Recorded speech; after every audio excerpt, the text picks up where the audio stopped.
bersinar di pagi hari, menyinari bumi sepanjang hari. Bapak Ibu hadirin yang mulia di pagi hari ini, izinkan saya menyapa dengan ucapan Bismillahirrahmanirrahim. Assalamualaikum warahmatullahi wabarakatuh. Alhamdulillah hamdan syukran lillah, walhamdulillahilladzi arsala rasulahu bil huda wa dinil haq liyuzhirahu 'ala dini kullihi wa kafa billahi syahida.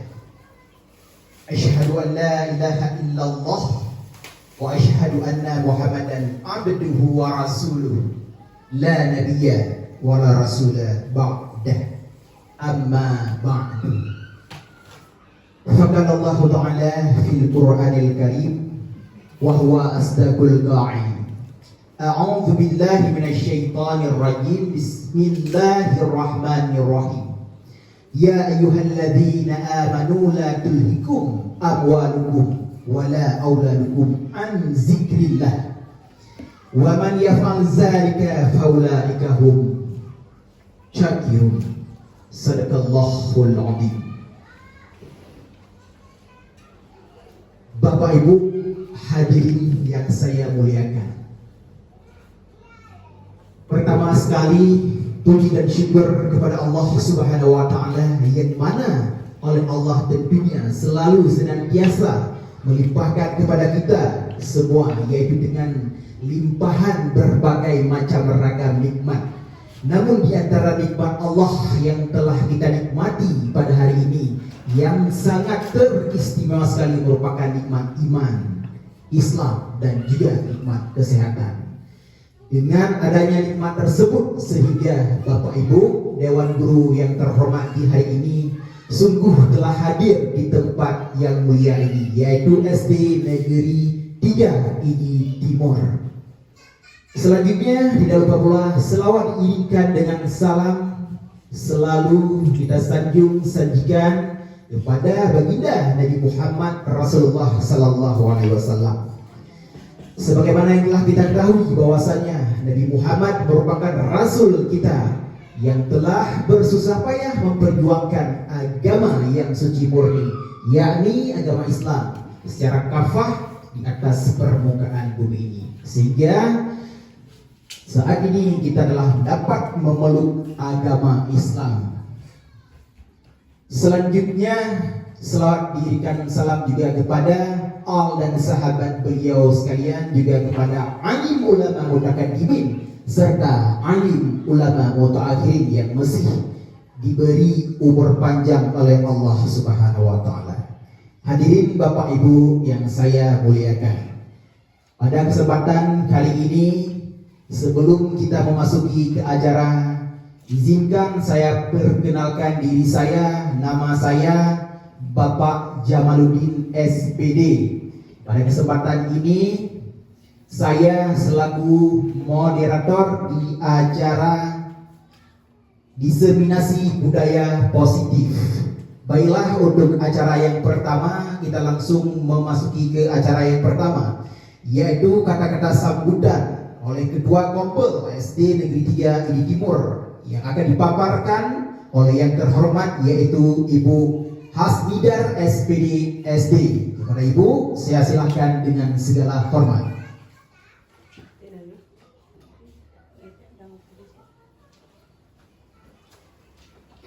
Assalamualaikum warahmatullahi wabarakatuh. Waalaikumsalam warahmatullahi wabarakatuh. Alhamdulillahirrahmanirrahim. Wassalatu wassalamu ala asrafil anbiya wa mursalin wa ala alihi washabihi ajmain.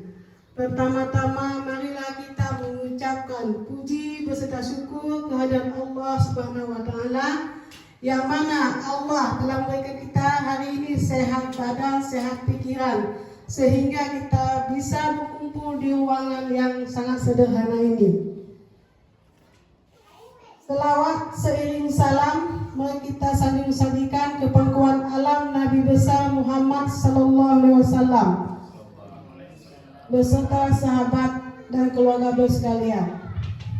Yang saya hormati Bapak Kepala Sekolah ataupun yang mewakili, dan penghormatan saya kepada Ibu Fauziah sebagai narasumber pada hari ini, kepada Bapak Jamaluddin sebagai moderator, dan yang saya hormati rekan-rekan guru SD 3 NID Timur. Adapun acara kita hari ini adalah sosialisasi tentang diseminasi disiplin positif yang akan disampaikan oleh salah seorang rekan kita, Ibu Fauziah, yang beliau sedang menempuh pendidikan calon guru penggerak angkatan 11. Diseminasi disiplin positif merupakan mengimplementasikan budaya positif di lingkungan sekolah kita. Oleh karena itu, Ibu Fauziah terlebih dahulu mensosialisasikan kepada guru-guru semua, agar nanti guru-guru, harapan Ibu Fauziah kepada kita semua, agar nanti kalau ada masalah yang terjadi sama peserta didik dapat kita selesaikan dengan menggunakan disiplin positif.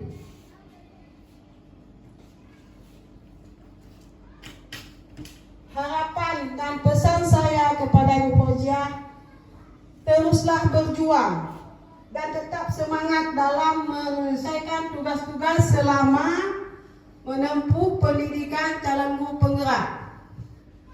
Dan pesan saya kepada guru, ambillah ilmu yang dipaparkan oleh Ibu Fauziah agar bisa berguna bagi kita semua, baik pribadi atau dalam menyelesaikan masalah anak-anak.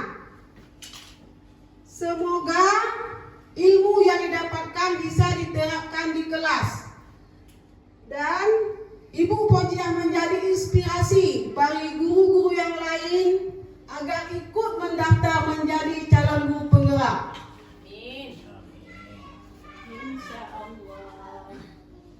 Tolong Ibu Fauziah nanti ajak kawan-kawan semua biar ikut Ibu Fauziah. Semoga sekolah kita agak lebih maju. Siap-siap. Banyak guru masih muda-muda.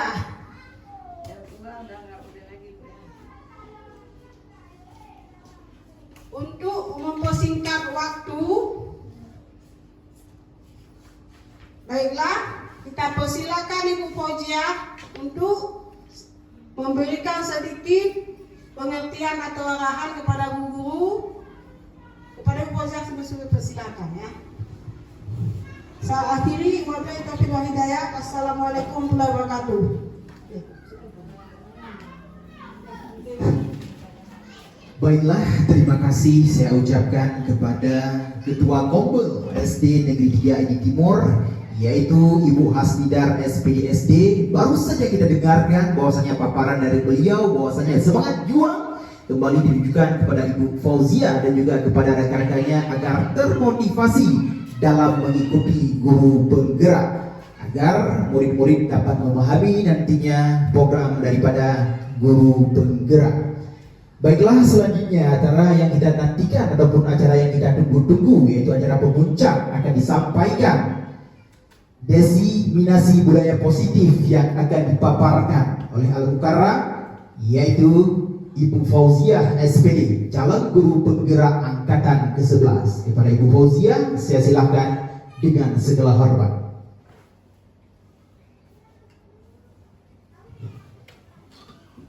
Terima kasih kepada Bapak Moderator dan Ibu Ketua Kompel. Baiklah, saya juga ada sebuah pantun. Matahari terbit belumlah tinggi, jalan sendiri menunggu pacar. Assalamualaikum, selamat pagi. Semoga acara hari ini berjalan lancar. Baiklah, saya ulangi sekali lagi dengan mengucap Bismillahirrahmanirrahim. Assalamualaikum warahmatullahi wabarakatuh. Alhamdulillahirrabbilalamin. Wassalatu wassalamu ala asrofil anbiya'i wal mursalin wa ala alihi wa sahbihi ajma'in. Amma ba'du. Pertama-tama marilah sama-sama kita serahkan atas kehadiran Allah Subhanahu wa taala yang mana oleh Allah telah memberikan kita umur panjang, sehat badan, sehat pikiran, sehingga kita semua dapat berkumpul di sekolah kita yang sangat sederhana ini pada acara budaya diseminasi budaya positif. Salawat beriringkan salam adalah sama-sama kita sanjung sajikan ke pangkuan Nabi besar Muhammad SAW yang mana oleh beliau telah membawa kita dari alam jahiliyah ke alam yang Islamiyah, dari alam kebodohan hingga ke alam yang penuh dengan ilmu pengetahuan seperti yang kita rasakan sekarang ini. Penghormatan saya kepada Bapak Kepala Sekolah SD Negeri 3 Idi Timur yang beliau hari ini berhalangan hadir, dan penghormatan saya kepada Ibu Ketua Kombel yang berhadir pada hari ini, dan penghormatan saya kepada para peserta seluruh Dewan Guru, rekan sejawat seperjuangan di SD Negeri 3 Idi Timur ini. Acara kita pada hari ini yaitu diseminasi budaya positif. Nah, saya berdiri di depan Bapak Ibu semuanya bukan berarti saya lebih paham tentang ini ataupun ilmu saya lebih banyak di budaya positif ini. Akan tetapi ini merupakan salah satu tugas saya, yaitu pada pendidikan calon guru penggerak angkatan 11, di mana saya sudah belajar kurang lebih 2 bulan. Nah, di sini saya mendapatkan tugas membuat sebuah aksi nyata, yaitu tentang diseminasi budaya positif kepada kumpul sekolah. Nah, saya memilih kumpul sekolah kita sendiri karena saya memang ingin berbagi kepada teman-teman. Nah, di sini tujuan saya adalah kita sama-sama belajar ya, bukan berarti saya lebih tahu daripada Bapak dan Ibu semuanya. Nah, sebelum kita lanjut ke materi kita yaitu diseminasi budaya positif, ada pertanyaan pematik. Nah, Bapak dan Ibu bisa menjawab setuju atau tidak setuju dari pertanyaan saya. Pertanyaan yang pertama, hukuman dapat mendisiplinkan anak. Setuju atau tidak setuju? Tidak setuju. Bukan tidak setuju. Alasannya kenapa? Boleh dong ya. Karena setiap hukuman yang akan diberikan ke anak-anak bukan berarti anak itu patuh terhadap aturan sekolah. Tergantung karakter daripada anak tersebut. Kadang dengan hukuman yang kita berikan terhadap si pelajar ini, kemungkinan karena dia sudah terbiasa dengan kesehariannya mendapat hukuman, jadi anak-anak itu sudah menganggap peraturan ini sudah sepele bagi dia, dikarenakan toh mereka juga mampu menghadapi hukuman-hukuman yang diberikan oleh Dewan Guru. Jadi kalau menurut saya ide hukuman dapat mendisiplinkan anak, bagi saya itu tidak setuju. Ada cara lain mungkin nanti yang Ibu paparkan ke kami bagaimana caranya mendisiplinkan anak itu bukan dengan memberi hukuman. Nah, mungkin itu saja. Baik, luar biasa sekali ya, Masya Allah. Ternyata ada yang berpendapat tidak setuju, akan tetapi ada juga mungkin yang berpendapat setuju. Itu tergantung pandangan kita. Mungkin dari Bapak Ibu ada yang berpendapat setuju? Boleh, ayo siapa? Bisa raise tunjuk tangan. Ada yang berpendapat setuju? Enggak ada ya? Berarti alhamdulillah ya. Nanti kita akan bahas apa perbedaannya. Nah, di sini yang pertanyaan kedua, pemberian hukuman dengan hal positif seperti membaca atau membersihkan halaman sekolah dapat meningkatkan disiplin anak. Setuju atau tidak setuju? Ya, Ibu Uru setuju? Mungkin Uru punya alasannya kenapa setuju. Ini pemberian hukuman dengan hal positif seperti membaca atau membersihkan halaman sekolah dapat mendapatkan disiplin untuk anak. Setuju atau tidak setuju? Boleh Bu Guru kasih mungkin alasannya kenapa? Gak apa-apa Guru, kita sama-sama belajar. Pemberian hukuman dengan hal positif seperti membaca atau membersihkan halaman sekolah dapat meningkatkan disiplin anak. Menurut saya itu bisa dilakukan. Kenapa? Karena dengan kita misalnya menyuruh si anak membaca, jadi anak-anak lain bisa termotivasi terhadap pelanggaran atau apa yang telah dilakukan. Jadi bisa untuk dapat ditiru sama anak-anak yang lain. Kemudian yang berikutnya membersihkan halaman sekolah. Itu juga sangat bagus kalau menurut saya. Jadi dengan adanya kita buat demikian, jadi anak-anak yang lain bisa juga termotivasi.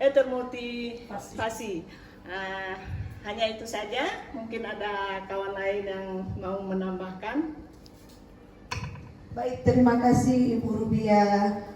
Masya Allah, luar biasa sekali ya. Masing-masing kita sebagai guru ada pandangan tersendiri, dan untuk anak juga ada pandangan tersendiri bagaimana dia menyikapi setiap kedisiplinan yang kita mungkin ada buat di sekolah masing-masing. Nah, pertanyaan yang ketiga, memberikan penghargaan dapat meningkatkan motivasi belajar anak. Jelas. Setuju atau tidak setuju? Setuju. Ayo bulan. Kalau setuju, alasannya apa? Boleh kami dengar? Memberi penghargaan kepada anak membuat mereka lebih motivasi untuk belajar. Contohnya kalau dia jawab 100 buat kamu, besok-besok dia akan jawab lagi. Walaupun benar nggak benar itu tergantung kita. Karena kan seorang anak sangat membutuhkan penghargaan atas jawaban yang dia berikan. Sekian. Terima kasih Bu Asnidar. Ya terkadang memberikan penghargaan dan dapat meningkatkan motivasi belajar anak. Nah, mungkin ibu-ibu di sini sudah berpengalaman dalam mendidik anak. Nah, di sini tergantung ya sudut pandang kita bagaimana dan anak-anak itu menyikapinya bagaimana. Nah, next. Nah, topik inti dalam budaya positif ada 5 topik. Yang pertama, disiplin positif dan nilai-nilai kebajikan universal. Yang kedua, teori motivasi, hukuman dan penghargaan restitusi. Yang ketiga, keyakinan kelas. Yang keempat, kebutuhan dasar manusia dan dunia berkualitas. Yang kelima, restitusi 5 posisi kontrol. Yang keenam, restitusi segitiga restitusi. Baiklah Bapak Ibu, sebelum kita melanjutkan ke topik kita pada hari ini, biar lebih semangat, mungkin kita kan biar agak gimana gitu ya, kita lakukan sedikit pemanasan. Bagaimana kalau kita ice breaking dulu sebentar ya, Bapak dan Ibu coba semuanya maju ke depan, kita sama-sama ice breaking dulu.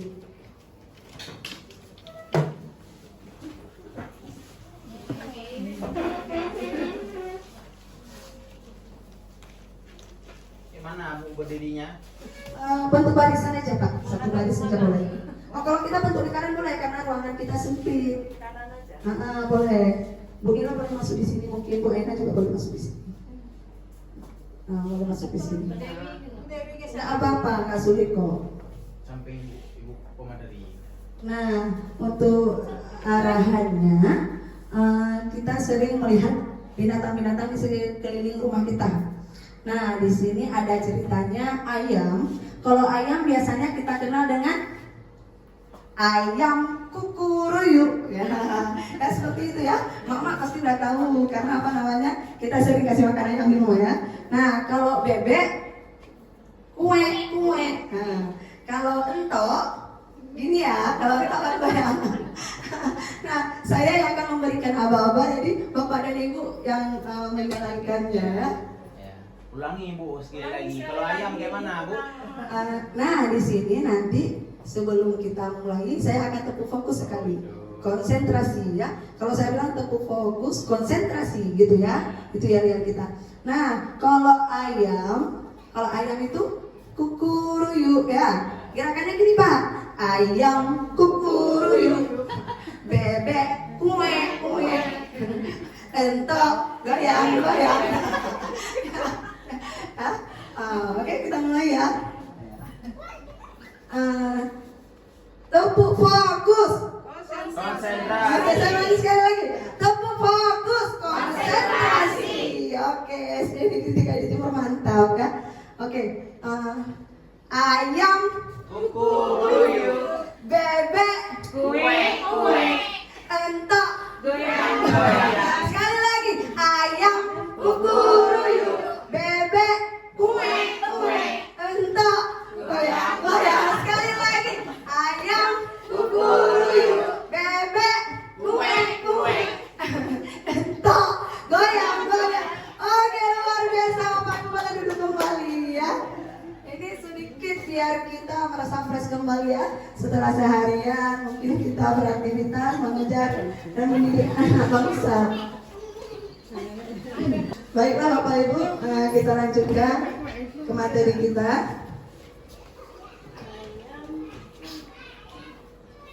Next.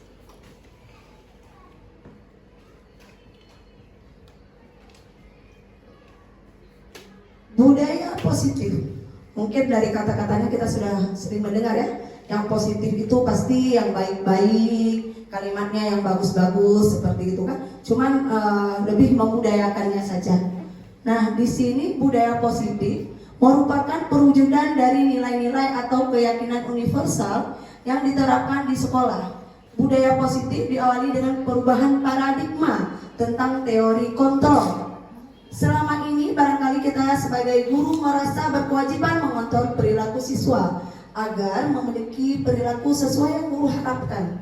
Budaya positif di sekolah yaitu nilai-nilai kebiasaan di sekolah yang berpihak pada peserta didik agar mereka dapat berkembang menjadi pribadi yang kritis, mandiri, penuh hormat dan bertanggung jawab. Mungkin sebagian selama ini kita sudah menerapkan ya budaya-budaya positif di sekolah kita.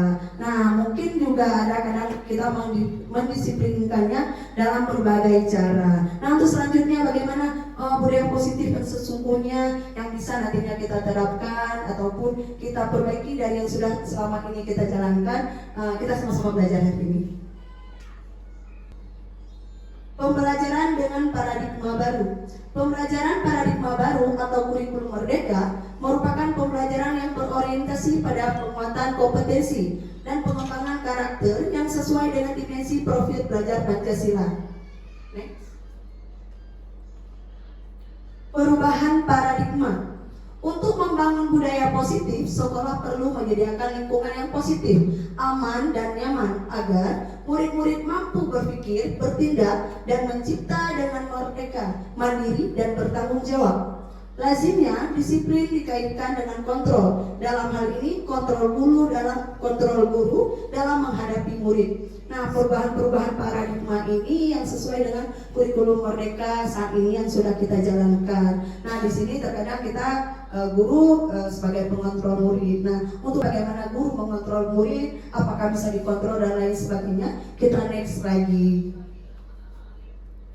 Nah, menurut Bapak Ki Hajar Dewantara bahwa tujuan pendidikan adalah menuntun segala kodrat yang ada pada anak agar mereka dapat mencapai keselamatan dan kebahagiaan yang setinggi-tingginya, baik sebagai manusia maupun anggota masyarakat.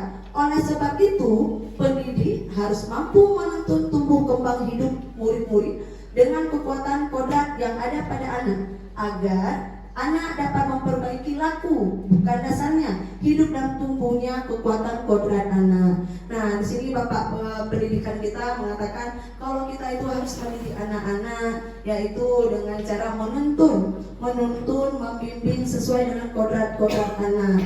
Nah, di sini juga kita harus memperhatikan karakter-karakter anak ketika kita mendidik anak, karena ada karakter yang memang sudah menjadi kodrat alam namanya. Kodrat alam dan yang memang itu sudah kelebihan dan kekurangan anak. Dan kemudian ada kodrat zaman. Kodrat zaman itu harus kita imbangi, kita bimbing, kita tuntun agar anak bisa menjadi menempuh pendidikan yang setinggi-tingginya.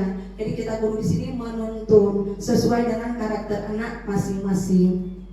Next. Perubahan paradigma, teori kontrol ataupun ilusi kontrol. Berikut ini paparan Dr. William Glaser dalam kontrol teori untuk meluruskan miskonsepsi tentang kontrol. Yang pertama, ilusi guru mengontrol murid. Yang kedua, ilusi bahwa kritik dan membuat orang merasa bersalah dapat menguatkan karakter. Yang ketiga, ilusi bahwa semua penguatan positif efektif dan bermanfaat. Yang ketiga, ilusi bahwa orang dewasa memiliki hak untuk memaksa anak. Nah, terkadang di sini kita biarpun sebagai guru ataupun orang tua, sering terkadang kita melakukan seperti yang saya bilang tadi, berbagai cara agar anak-anak itu sebenarnya tujuannya untuk ke arah yang lebih baik lagi. Nah, di sini sama-sama kita telaah kembali bagaimana teori kontrol itu sebenarnya. Dan next. Perubahan paradigma stimulus respon. Teori kontrol. Siapa sesungguhnya yang memiliki peran kontrol? Stimulus respon. Realita, kebutuhan kita sama.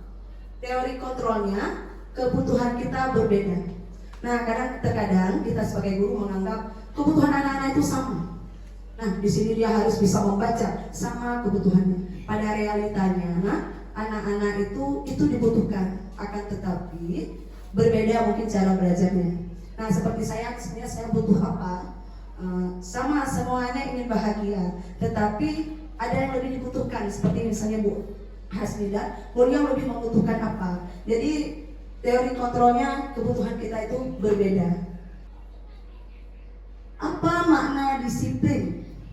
Kata disiplin sering dikatakan dengan tata tertib teratur dan kepatuhan pada peraturan. Kata disiplin juga sering dihubungkan dengan hukuman, padahal itu sesungguhnya berbeda.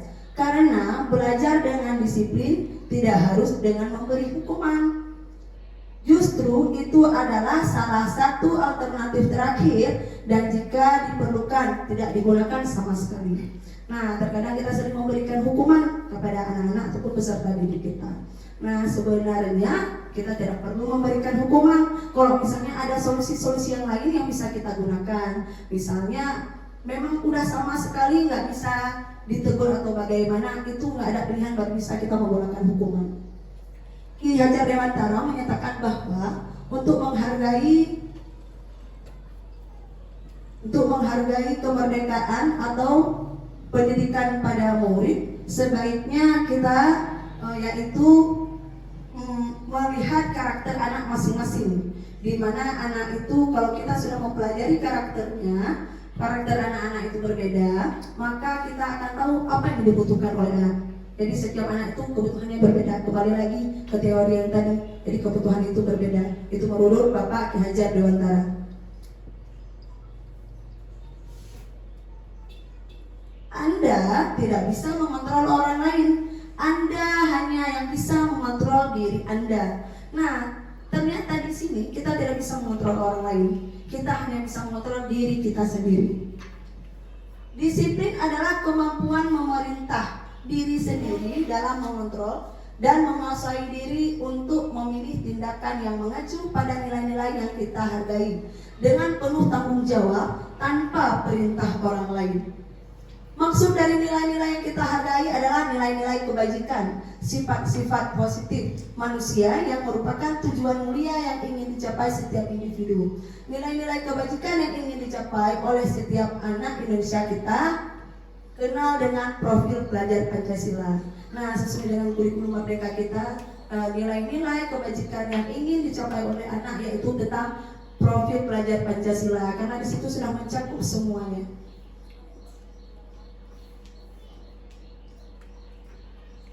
Teori motivasi, hukuman dan penghargaan restitusi. Semua perilaku memiliki tujuan. Udah pasti ya kan? Setiap yang kita lakukan pasti ada tujuannya. Ini kita geser ke sini ada tujuannya. Kita hari ini ke sini ada tujuannya. Semua perilaku ataupun tindakan kita lakukan itu punya tujuan. Saya yakin Bapak Ibu pada hari ini duduk di sini bersama saya ada tujuannya enggak? Ada. Kita sama-sama belajar untuk budaya positif ya, Tuhan yang lebih baik lagi. Teori motivasi perilaku manusia. Satu, untuk menghindari ketidaknyamanan, hukuman. Apa yang akan terjadi apabila saya tidak melakukan itu? Motivasi eksternal, itu yang kita berikan adalah motivasi eksternal. Apa yang akan terjadi kalau saya nggak melakukan itu? Sering ya, anak-anak sering ya sama kita seperti itu ya. Ada, kalau saya nggak mau itu nanti kira-kira apa gitu ya. Nah itu juga itu merupakan motivasi yang kita berikan eksternal. Yang kedua, untuk mendapatkan imbalan dari orang. Apa yang akan saya dapatkan apabila saya melakukannya? Nah, terkadang kita sering memberikan imbalan. Coba lakukan ini, nanti dapat ini. Nah, anak-anak melakukan sesuatu karena ada hal itu, tetapi bukan tulus niat dari hatinya. Bukan ada tujuannya dia ingin belajar. Tujuannya itu adalah imbalan, bukan tujuan untuk agar dia lebih baik ke depannya. Bukan seperti itu. Nah, itu merupakan motivasi dari luar ataupun motivasi eksternal. Untuk menghargai diri sendiri. Yang ketiga ya, saya akan menjadi orang yang seperti apa apabila saya melakukannya. Nah, itu merupakan pertanyaan yang bagus. Apabila saya melakukannya, saya akan jadi apa? Hasilnya apa? Bagaimana ke depannya? Nah, itu merupakan motivasi internal, di mana ini merupakan disiplin positif. Jadi anak-anak kita bawa, ketika dia melakukan ini, efeknya ini loh. Nah, dia menyadari itu dan dia membutuhkan itu kesadaran dari dirinya sendiri. Jadi bukan dari kita. Nah, ayo begini-begini, tidak ada pemaksaan dari kita. Seperti kita bilang tadi, ada tujuan ketika datang. Ini contoh ya, ketika dia datang ke sekolah, tujuannya dia ingin belajar, bukan lari dari rumah. Mungkin nanti tidak dikasih uang jajan. Sering seperti itu ya. Anak-anak mau sekolah, ini dapat uang jajan 10.000. Benar nggak? Kita dulu seperti itu ya. Benar, ngaji nanti kasih lagi 5.000. Nah, ternyata ketika kita memiliki motivasi internal yang kita berikan kepada anak, disiplin positif, dia tahu saya akan bagaimana ketika saya melakukan ini. Bukan saya akan mendapatkan apa ketika saya melakukan itu. Itu dia mengharapkan sesuatu. Tapi kalau ini lebih ke dirinya, dia akan nanti seperti apa. Next. Dihukum oleh penghargaan. Bahwa penghargaan berlaku sama dengan hukuman. Dalam arti meminta atau memujuk seseorang melakukan sesuatu untuk memenuhi suatu tujuan tertentu dari orang yang membujuk. Ini merupakan motivasi eksternal dan ada faktor-faktor ketergantungan. Nah, faktor-faktor ketergantungannya di sini yang pertama, pengaruh jangka pendek dan jangka panjang. Penghargaan menghukum, penghargaan mengurangi ketepatan, penghargaan tidak efektif, penghargaan merusak hubungan. Apa sih maksudnya di sini? Mungkin ada dari Bapak Ibu yang penghargaan ini adalah dampak pemberiannya, kita kasih penghargaan ini apa gitu, dihukum oleh penghargaan. Ternyata penghargaan yang kita berikan itu menjadi hukuman terkadang untuk anak-anak. Nah, di sini ada 5, pengaruh jangka pendek dan pengaruh jangka panjang. Mungkin dari Pak Jamal, kalau pengaruh jangka pendek itu apa, pengaruh jangka panjangnya apa? Boleh Pak? Enggak apa-apa Pak, kita sama-sama belajar. Dari kelima ini boleh Pak salah satu aja. Yang mana maksudnya Bu, yang pilihan ini, yang 5 ini ya? Iya, penghargaan menjadi penghukum. Ya, kita pilih yang nomor 2 aja, penghargaan menghukum ya.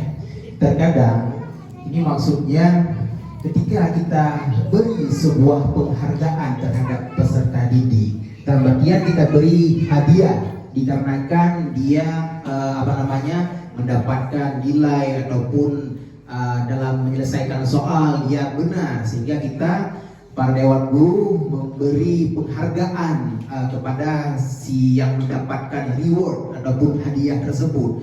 Sehingga terkadang ada sebaliknya, dengan mendapatkan penghargaan ini yang selalu oleh guru berikan terhadap si peserta didik, bahkan ini bisa jadi ancaman ataupun hukuman bagi dia. Kadang terlena dia dengan mendapatkan reward tadi, sehingga dia terkadang udah sepele terhadap proses pembelajaran yang dilakukan di sekolah-sekolah. Oleh karena demikian, bisa jadi ini penghargaan bisa menjadi hukuman bagi si peserta didik apabila dia menganggap bahwasanya reward ini sudah terbiasa bagi dia, sehingga dia enggak termotivasi. Kalaupun saya enggak rajin dalam mengikuti ataupun tidak disiplin dalam mengikuti peraturan sekolah, nantinya juga oleh Dewan Guru juga memberi reward. Jadi inilah yang dikatakan dengan penghargaan yang menghukum bagi si peserta didik tersebut. Itu Bu, kalau enggak salah Bu ya. Luar biasa sekali ya. Benar sekali Pak Jamal. Terkadang penghargaan yang kita berikan itu menjadi penghukum bagi anak-anak. Nah, contohnya seperti ini. Jika seseorang diberi penghargaan atau dipuji di depan orang banyak, otomatis di sini anak-anak yang lain akan cemburu sosial, kalau bahasa kita ya. Anak-anak yang lain akan cemburu sosial. Nah, apa yang terjadi? Anak-anak yang lain akan marah sama beliau yang kita berikan penghargaan. Nah, dia bisa jadi besok, ini contoh, bisa jadi besok dia nggak mau temenan lagi. Nah, itu yang pertama, itu contoh yang pertama. Nah, yang kedua, yang kita berikan penghargaan ini terkadang dia merasa sudah bisa, dan besoknya lagi dia akan malas untuk belajar. Toh dia yang maju, toh dia yang mampu, seperti itu. Nah, itu contoh kecilnya. Nah, selain cemburu sosial, yaitu penghargaan itu menjadi tidak efektif. Bukan hanya saja penghargaan yang kita berikan, akan tetapi anak-anak yang lain yang memang dia sangat lemah, dia bisa jadi kemungkinan besar nggak mau sekolah. Karena apa? Ibu guru tuh sini dikasih ini, saya nanti ibu pasti nggak akan dikasih. Dia akan seperti itu sama orang tuanya. Karena apa? Dia tidak diberikan. Ada yang sampai seperti itu. Tetapi tidak semuanya negatif, tergantung kepada peserta didik bagaimana menyikapinya. Nah, itu adalah hal-hal yang sebenarnya tidak kita inginkan. Nah, tergantung anak-anak. Ada yang menjadi lebih termotivasi dengan adanya penghargaan. Karena apa? Dia takut nanti dirukun sama teman-teman yang lain. Nah, nanti kali ke depan bukan saya lagi, saya akan belajar dari dia. Ada yang seperti saya bilang tadi, itu bahkan menjadi pengorang buat dia. Alah, toh saya juga bisa, saya yang pertama, biasanya lain-lain mah lewat seperti itu. Nah, ada yang tadi yang sangat rendah sekali, dia akan minder, bahasa kita ya, dia akan minder. Nih, dihukum oleh penghargaan. Ini lanjutannya ya. Penghargaan menurunkan kualitas. Kira-kira benar atau salah ya? Yang sekarang realitanya di sekolah, penghargaan menurunkan kualitas. Ya seperti yang kita bilang tadi, efek-efeknya mungkin ada anak nanti yang minder, yang tidak mau sekolah, ada anak yang menjadikan itu dia akan tetap selalu tampil karena dia biasa diberikan penghargaan. Nah, penghargaan mematikan kreativitas. Penghargaan mengurangi motivasi intrinsik. Nah, terkadang penghargaan yang kita berikan itu mengurangi motivasinya. Jadi mungkin kalau ada anak-anak yang minder, dia tidak termotivasi lagi. Mungkin ada anak-anak yang memang dia bisa, dia sudah merasa, toh saya bisa, seperti yang saya bilang tadi. Next. Bentuk program kebajikan apresiasi. Dalam memberikan apresiasi ataupun pengakuan, perlu diingat beberapa hal. Yang pertama, beri pengakuan secara khusus. Yang kedua, beri pengakuan secara pribadi. Yang ketiga, beri pengakuan kepada semua murid secara bergantian. Beri pengakuan secara konsisten. Yang terakhir, fokus pada proses. Nah, kita untuk memberikan penghargaan kepada anak-anak itu ternyata bisa dengan beberapa cara. Kalau kita memang menganggap dia itu, loh kok bisa ini ya, dia berhasil. Nah, biar terhindar dari cemburu sosial ataupun hal-hal negatif, kita bisa memberikannya secara khusus, kita bisa mengucapkannya secara khusus. Nah, kita juga bisa pengakuan secara pribadi, kita panggil, kita duduk sama-sama. Nah, kita bisa memberikan penguatan internal kepada anak. Kemudian si anak ini mungkin nanti ada yang sudah bisa semuanya sama rata, kita bisa berikan secara bergantian, tidak harus bersama ya, kita bisa berikan secara bergantian. Nah, yang kemudian kita berikan secara konsisten, jangan hanya sekali. Ibu ini ngasihnya cuma sekali waktu itu doang. Nah, kita konsisten, jadi setiap mungkin ada yang bisa kita berikan penghargaan. Nah, kita bisa melakukan itu, apalagi motivasinya motivasi internal. Nah, fokus pada prosesnya. Nah, kita sebagai guru tetap harus fokus kepada prosesnya. Bagaimana perjalanan dia, bagaimana yang dia lakukan ketika kita sudah melakukan itu semua. Perubahan hukuman dan konsekuensi. Kalau misalnya ini contoh, kita memberikan ada sebuah contoh, meminta anak berlari di lapangan 10 kali karena terlambat. Ini merupakan hukuman atau konsekuensi? Hukuman. Ada yang lain Bu? Hukuman atau bukan? Hukuman atau bukan? Hukuman ya?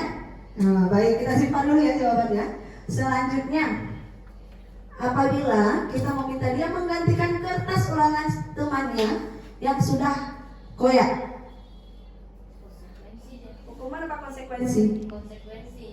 Konsekuensi ya. Nah, kita simpan juga jawabannya. Untuk selanjutnya, apabila dia menumpahkan makanan di meja temannya, diminta dibersihkan.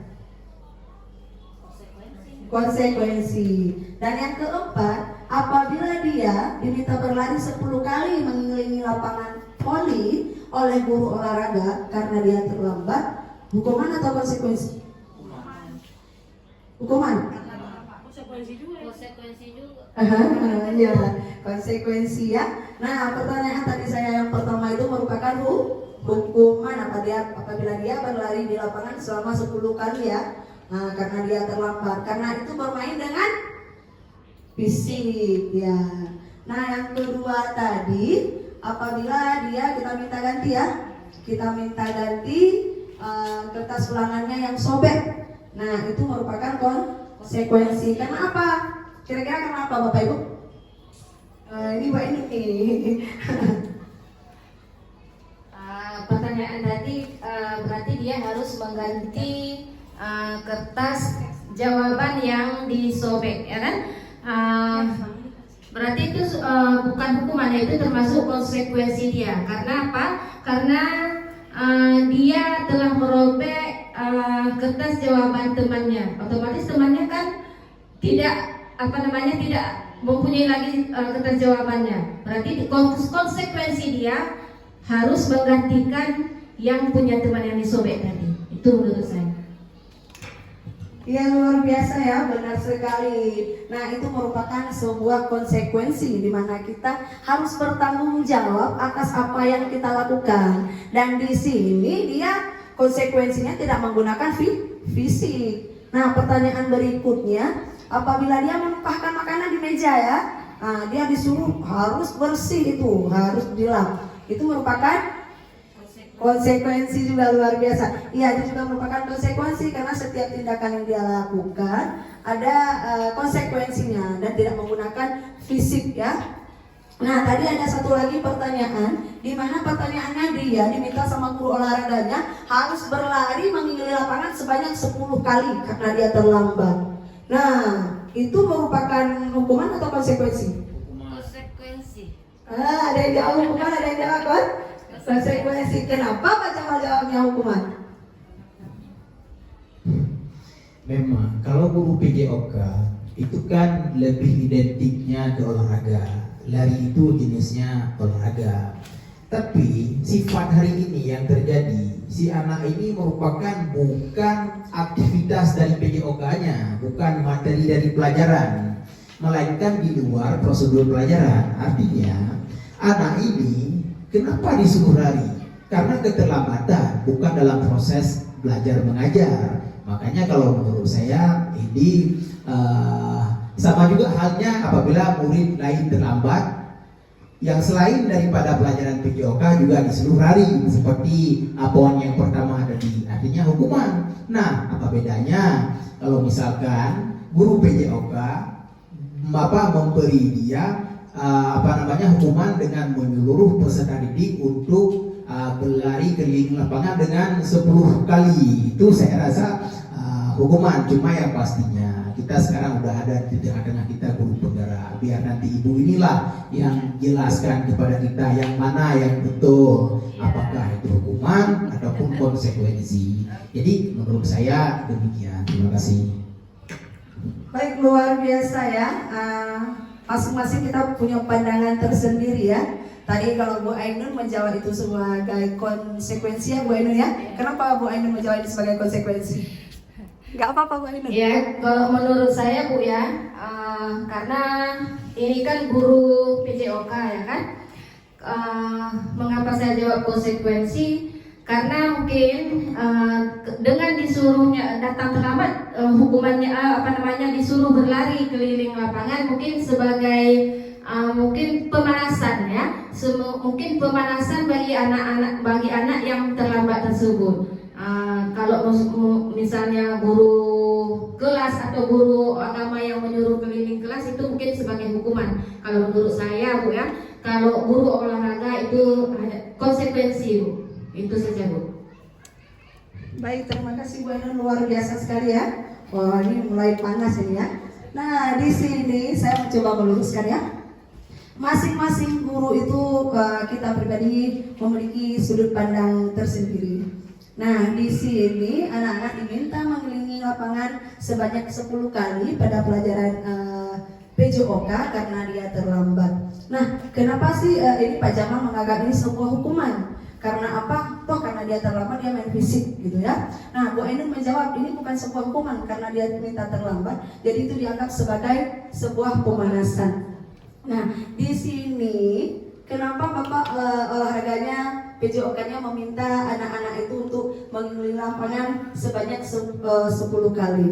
Nah, mungkin di sini Bapak itu sudah membuat keyakinan. Ada aturannya ya, ada keyakinan di pembelajaran PJOK-nya. Apa ketika kita berada di lapangan harus tepat waktu, memakai baju olahraga dan lain sebagainya.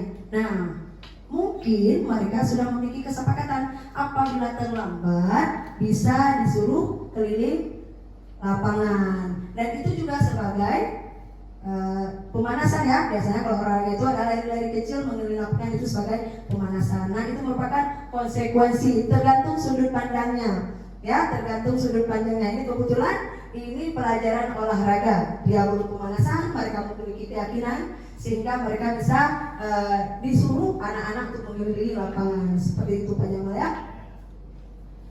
Perbedaan hukuman dan konsekuensi. Nah, di sini sama-sama kita belajar.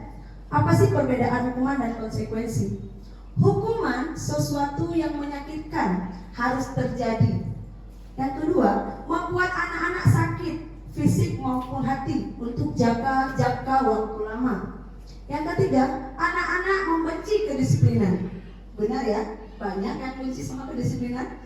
Yang ketiga, ini merupakan sebuah paksaan. Mereka menganggap ini sebuah paksaan. Yang keempat, mendorong anak-anak menyakiti diri sendiri.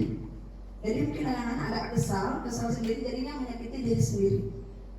Nah, kemudian konsep diri yang buruk. Selanjutnya, anak belajar untuk menyembunyikan kesalahannya. Nah, kadang-kadang nanti di rumah sekolah hukumannya apa? Pulang ke rumah ditanya mamanya, kenapa bajunya kotor? Nah, anak-anak nanti bohong, takut dimarahin lagi sama ibunya. Nanti anak-anak jumpa sama teman-temannya.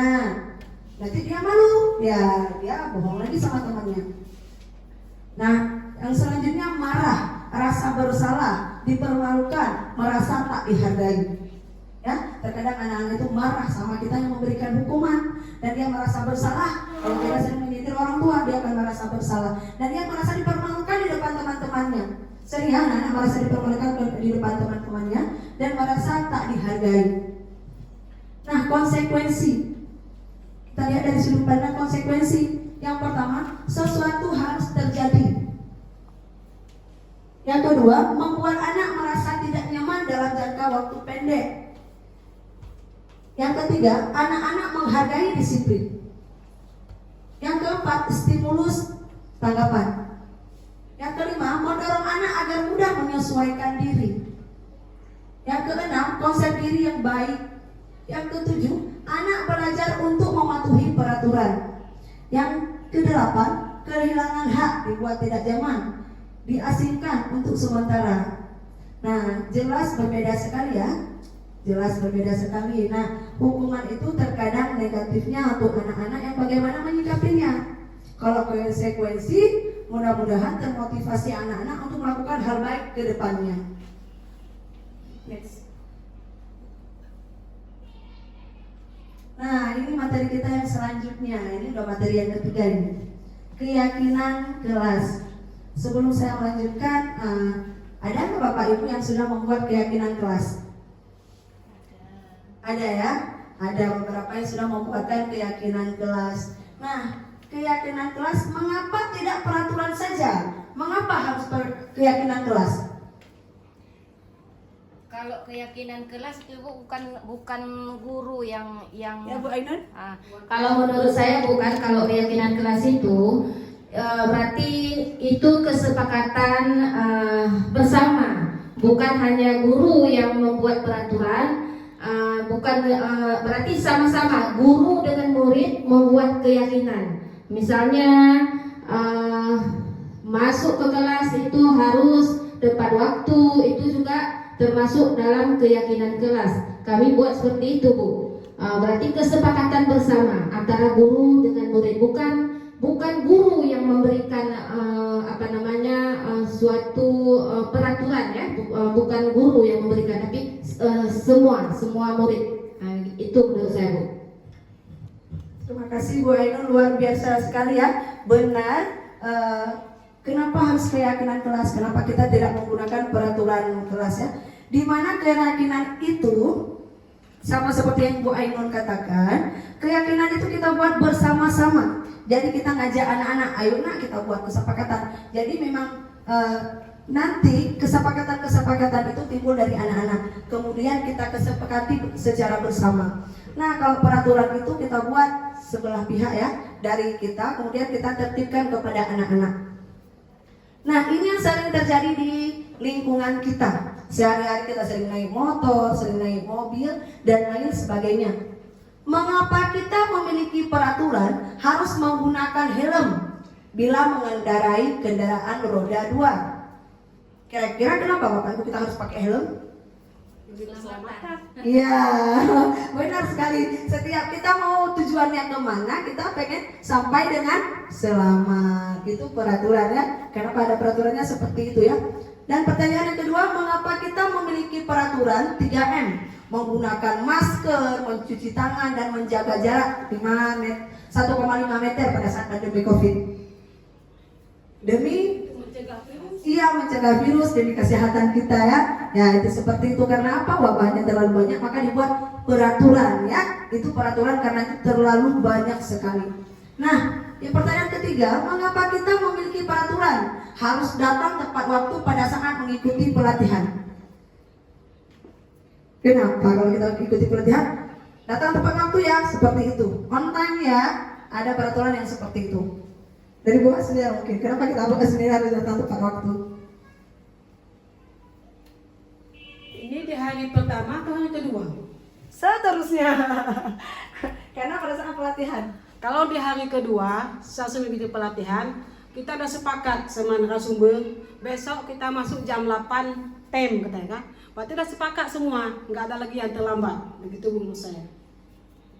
Baik, luar biasa sekali ya. Ketika Bu Hasnida mengikuti pelatihan, ditanya nih hari pertama atau hari kedua. Karena apabila hari pertama biasanya kita mengikuti peraturan yang sudah dibuat oleh Panitia, peraturannya dibuat oleh panitia, kita harus datang tepat waktu ya, itu peraturan. Nah kemudian hari kedua kita sudah memiliki kelas, kita sudah memiliki narasumber, maka kita bersama-sama membuat keyakinan Ibu ya. Ya, kita membuat keyakinan kelas. Bagaimana, apa sih yang audiens ini mau, peserta didik ini mau, peserta-peserta yang mengikuti pelatihan ini mau, maka dibuatlah kesepakatan. Jadi sudah tahu konsekuensinya berarti ya?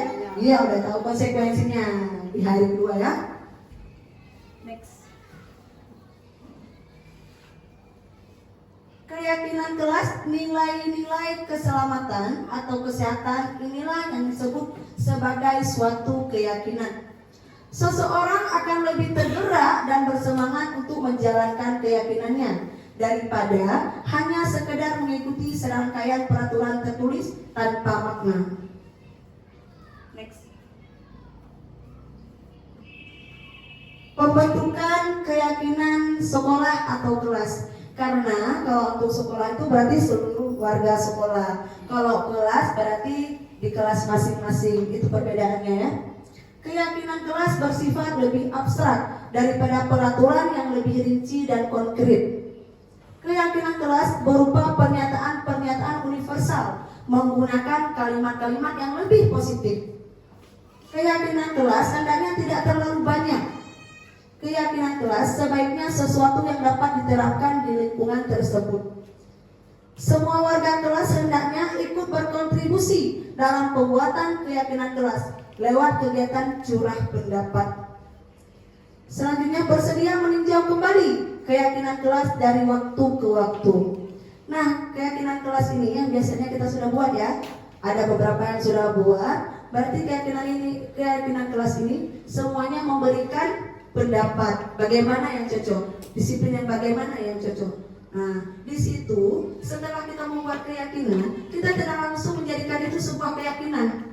Akan tetapi kita sepakati kembali bersama. Karena tidak boleh juga terlalu banyak itu nanti bingung juga ya. Terkadang maknanya sama. Nah, ini merupakan contoh keyakinan kelas di kelas saya, yaitu datang tepat waktu. Nah, pada saat ini kami buat acara MPLS, jadi tidak ada yang mendokumentasikan karena anak-anak saya kan masih kecil-kecil. Nah, jadi saya nggak bisa pegang kamera juga. Nah, kami pada saat membuat kesepakatan kelas ini hanya menanyakan pendapat. Mereka belum bisa menuliskan kalimat. Jadi mereka cuma mengatakan kita harus seperti apa di kelas. Boleh nggak seperti ini, saya tanyakan. Boleh nggak datang terlambat? Anak-anak akan menjawab tidak. Nah, jadi ini contoh-contoh kesepakatan kelas yang sudah kami sepakati. Datang tepat waktu, hormati guru dan teman, saling menghargai dan menghormati, belajar dengan aktif dan tertib, rapikan buku setelah belajar, dilarang makan dan minum pada saat belajar, membuang sampah pada tempatnya, minta izin sebelum keluar dari kelas. Itu sederhana sekali ya, karena saya masih anak-anak. Jadi ya itu yang mudah diingatkan. Itu pun mereka karena belum bisa membaca, ada beberapa belum bisa membaca, kita harus ingatkan kembali. Cuma dengan kita menanyakan, mereka akan bisa menjawab karena kita buatnya secara bersama-sama.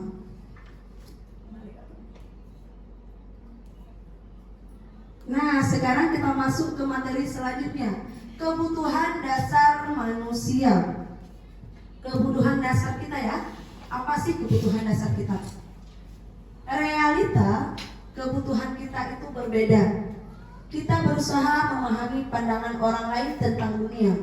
Setiap orang memiliki gambaran yang berbeda. Nah, di sini ada 5 kebutuhan. Ada kebutuhan hidup di tengah. Otomatis kita harus hidup dulu ya. Ya, kita harus hidup dulu. Nah, kita di sini apa yang pertama kita butuhkan? Kebutuhan hidup. Kemudian apa? Kita butuh cinta dan kasih sayang. Kalau peserta didik butuh cinta dan kasih sayang dari orang tuanya, dari teman-temannya, dan kita sebagai guru di sini di sekolah. Kemudian ada kesenangan. Terkadang kita ingin melakukan sesuatu, kita merasa senang melakukannya. Yang keempat, kebebasan. Kita juga pengen bebas, kita rasanya pengen berhak untuk memilih, nggak mau diikat seperti itu ya. Kita pengen bebas, nggak mau diatur seperti ini dan tidak mau diatur seperti itu. Yang kelima yaitu penguasaan. Nah, terkadang kita sebagai guru juga seperti itu, bukan hanya anak-anak, karena ini kebutuhan hidup manusia. Kita juga perlu diakui kita bisa. Kita juga perlu mau di posisi itu. Kita juga mau, kadang ada yang terpilih jadi ketua kelas, kita juga mau di situ. Terkadang kita mau tampil di depan, kita juga seperti itu. Itu merupakan penguasaan. Jadi itulah 5 kebutuhan dasar manusia. Next.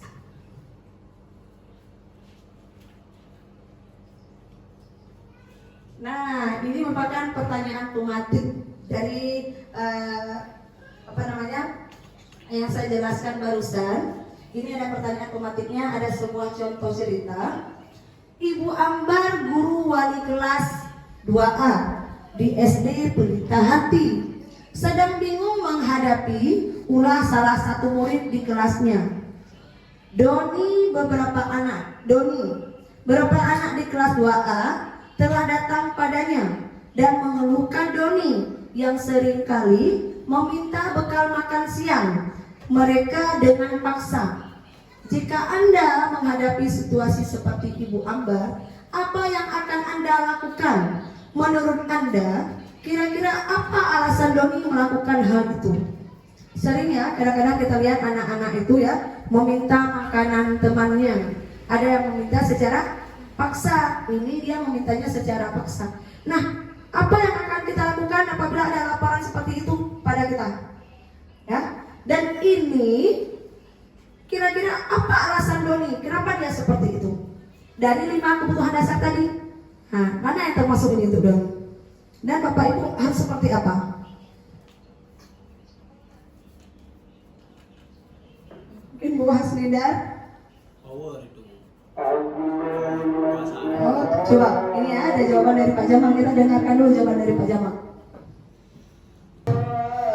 Ya, terima kasih Bu. Baiklah, saya coba tanggapi terhadap aktivitas Doni melakukan paksaan agar makanan temannya diberikan ke dia. Itu ada 5 dan dia ada beloving, itu kan cinta. Tapi untuk tingkah ataupun perilaku yang dilakukan oleh si Doni ini merupakan power.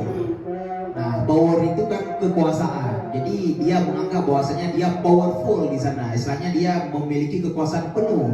Artinya dia menganggap dirinya lebih kuat dibandingkan teman-temannya. Otomatis ketika pun tidak diberikan karena ketakutan, karena yang dimiliki oleh si Doni ini kekuasaan, mungkin dari segi fisiknya ataupun tubuhnya lebih besar dari kawan-kawan lainnya. Jadi menganggap bahwasanya si Doni ini memiliki powerful sehingga dia memaksa terhadap rekan-rekannya untuk memberi makanan terhadap dia.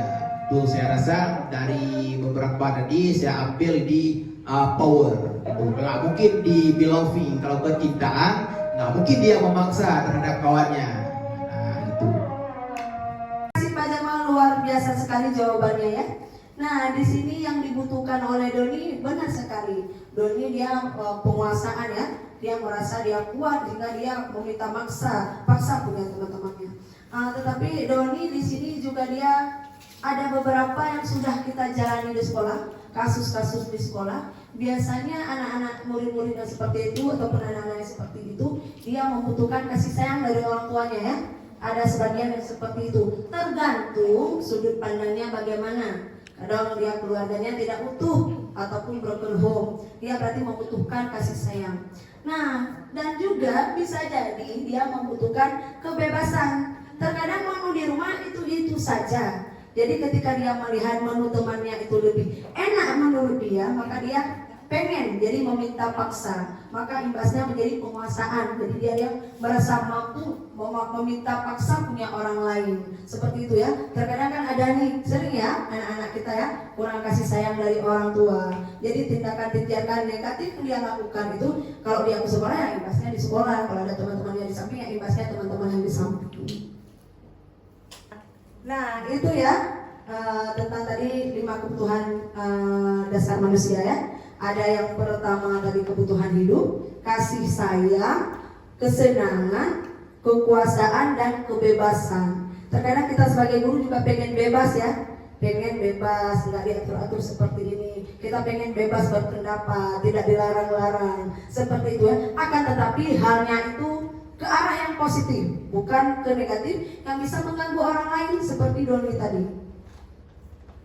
Nah, materi kita yang selanjutnya yaitu 5 posisi kontrol. Nah, ini 5 posisi kontrol yang sering kita lakukan di sekolah karena kita berada di sekolah. Yang pertama sebagai penghukum, yang kedua sebagai pembuat merasa bersalah, yang ketiga sebagai teman, yang keempat sebagai pemantau, yang kelima sebagai manajer. Jadi ada 5 ya posisi kontrol yang sering kita gunakan di sekolah, dan kita berada di posisi yang mana? Next ada Mak. Menurut teori kontrol Dr. William Glasser berkesimpulan ada 5 posisi kontrol yang diterapkan seorang guru, orang tua ataupun atasan dalam melakukan kontrol. Yang pertama sebagai penghukum. Nah, penghukum, seseorang menghukum bisa menggunakan hukuman fisik maupun verbal. Orang-orang yang menjalankan posisi penghukum senantiasa mengatakan bahwa sekolah menerapkan sistem atau alat yang dapat lebih menekan murid-murid lebih dalam lagi. Guru seperti ini senantiasa percaya hanya ada satu cara agar pembelajaran bisa berhasil, yaitu cara dia. Nah, terkadang kita sering menjadi penghukum. Anak-anak datang terlambat kita hukum, anak-anak yang suka mengganggu temannya kita berikan hukuman juga. Nah, terkadang kita merasa itu sudah cocok cara yang kita lakukan untuk mendisiplinkan anak.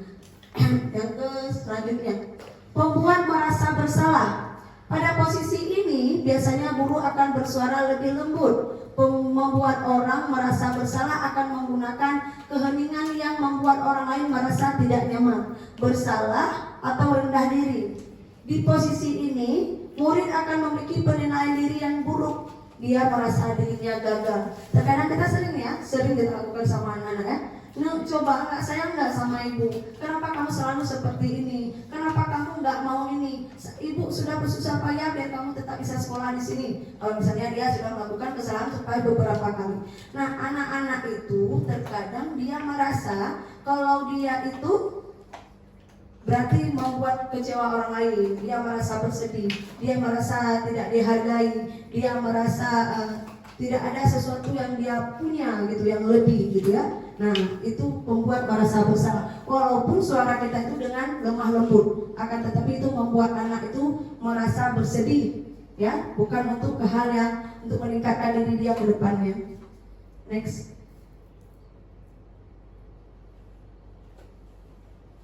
Nah, posisi yang ketiga yaitu sebagai teman. Guru pada posisi ini tidak akan menyakiti murid, namun akan tetap berupaya mengontrol murid melalui persuasi. Posisi teman pada guru bisa negatif atau positif. Posisi di sini berupaya hubungan baik yang terjalin antara guru dan murid. Guru di posisi teman menggunakan hubungan baik dan humor untuk mempengaruhi seseorang. Nah, terkadang kita mencoba menjadi temannya agar apa? Dia juga nggak marah-marah, kita nggak marah-marah, dan dia besok mungkin tidak akan mengulanginya lagi. Itu yang selalu kita harapkan. Posisi monitor. Memonitor berarti mengawasi. Pada saat kita menguasai, kita bertanggung jawab atas perilaku orang-orang kita. Posisi pemantau berdasarkan pada peraturan-peraturan dan konsekuensi.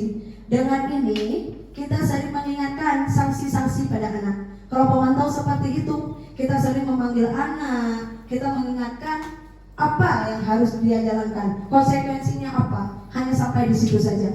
Kemudian ada posisi manajer. Posisi terakhir manajer adalah posisi mentor, di mana guru berbuat sesuatu bersama dengan murid, mempersilahkan murid mempertanggungjawabkan perilakunya, mendukung murid agar dapat mengemukakan solusi atas permasalahannya sendiri. Nah, di sini kita meminta murid agar dia dari diri sendiri ada kesadarannya. Dia akan seperti apa konsekuensinya dari dia sendiri. Jadi bukan dari kita guru. yang mengingatkannya ataupun yang memberikan kedisiplinan kepadanya. Tetapi kita ingin anak-anak itu terbangun motivasinya dari dalam, dari dia sendiri bagaimana ingin berubah agar lebih baik ke depannya. Nah, Bapak ini merupakan contoh kasus pada posisi penghukum. Mari sama-sama kita saksikan ya.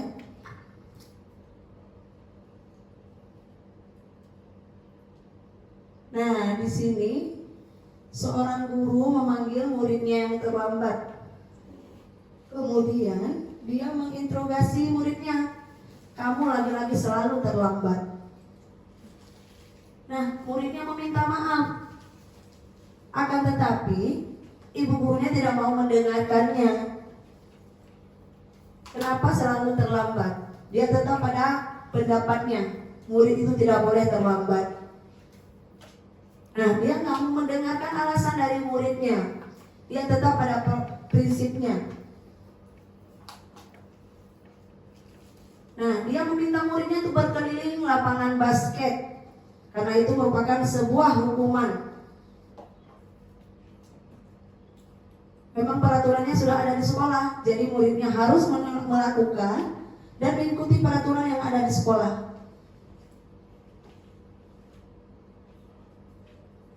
Dia langsung meminta muridnya untuk melakukan hukuman yang ia berikan. Nah, ini yang kedua contoh kasus pembuat merasa bersalah.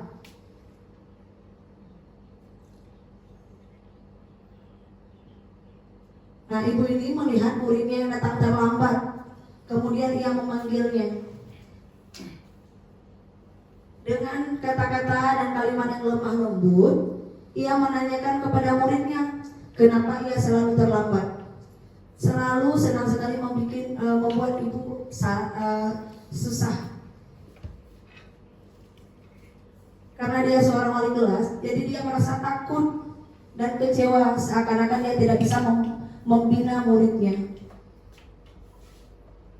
Nah, di sini posisi muridnya merasa bersalah karena dia merasa mengecewakan muridnya, ibu gurunya.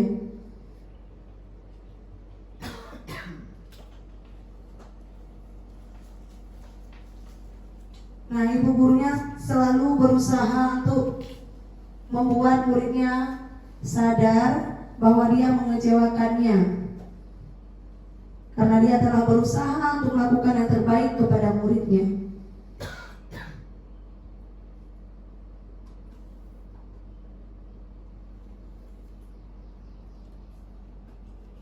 Nah, contoh kasus yang ketiga, posisi teman.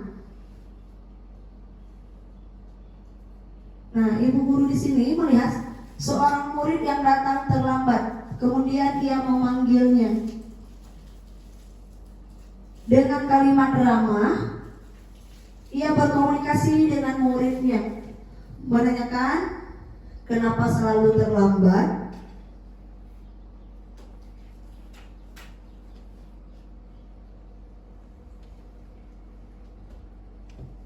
Dia menanyakan kenapa dia tidak bangun cepat.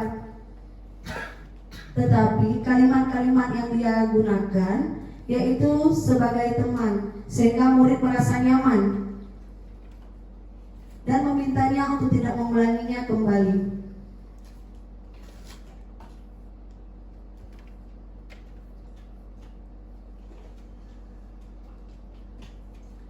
Dan dia mengatakan kalimat-kalimat, ayolah nak, demi ibu. Ya, ini posisi sebagai teman. Nah, ini yang keempat, posisi sebagai pemantau ataupun monitor.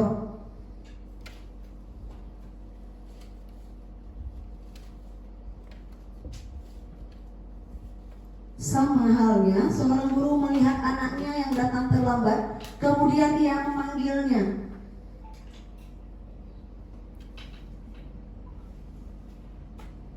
Namun, ia menanyakan kepada anak, dia sudah datang terlambat, apakah dia tidak tahu peraturan yang ada di sekolah ini? Dan tahu konsekuensinya apa?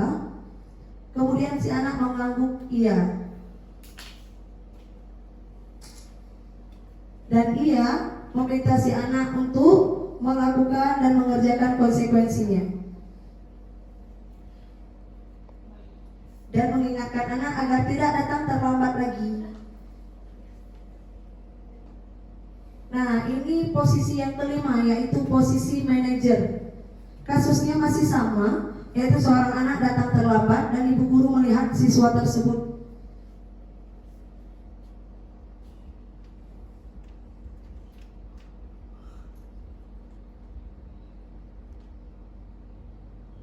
Dan di sini kalimat-kalimat yang digunakan kepada murid yaitu kalimat yang menanyakan kabar murid, dan murid juga menanyakan kabar guru, dan meminta kesadaran murid. Jadi murid itu merasa sadar sendiri tanpa adanya tekanan-tekanan tentang keyakinan-keyakinan yang harus segera diterapkan. Dan posisi guru di sini mengharapkan agar anak bisa memperbaiki kesalahannya ke depan. Dan tindakan-tindakan apa yang akan dia lakukan untuk memperbaiki kesalahannya itu.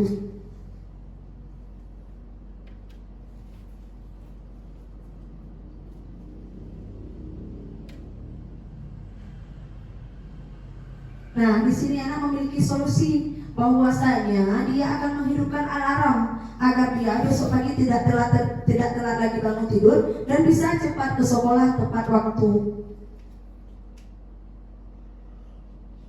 Dan di sini posisi guru juga menanyakan bersama siapa dia di rumah dan dengan siapa kira-kira alarm yang dia bunyikan tidak berbunyi, siapa yang akan membangunkannya. Sehingga ada alternatif solusi yang memang disampaikan sendiri oleh murid, bukan dari guru.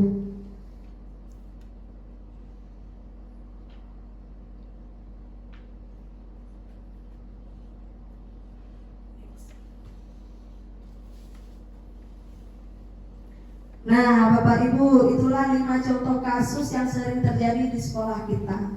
Ada 5 posisi kontrol. Yang pertama sebagai penghukum, yang kedua sebagai pemerasa bersalah, yang ketiga sebagai teman, yang keempat pemantau, dan yang kelima yaitu sebagai manajer. Nah, pertanyaan saya sekarang, coba kita sama-sama renungkan. Ada di posisi manakah selama ini kita dalam menyelesaikan kasus yang ada di sekolah kita, dalam menghadapi kasus-kasus pada murid kita? Nah, Bapak Ibu, saya sudah menyiapkan kertas post-it. Saya ingin Bapak Ibu menuliskan posisi tersebut di kertas post-it ini ya. Jadi posisi yang mana saja, entah yang pertama, yang kedua, ketiga, keempat, dan yang kelima. Nanti Bapak Ibu bisa tempelkan di sini di kertas karton yang sudah saya siapkan di depan.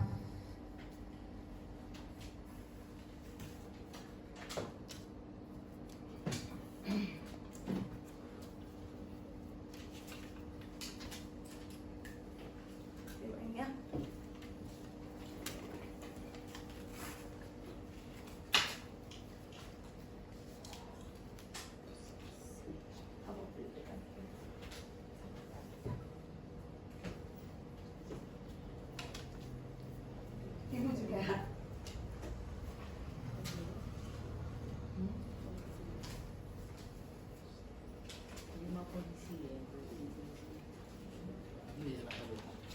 Iya Bapak Ibu, kita pilih salah satu.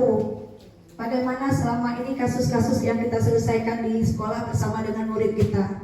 Apakah kita sebagai penghukum, atau sebagai pembuat merasa bersalah, sebagai teman, sebagai pemantau, ataupun sebagai manajer?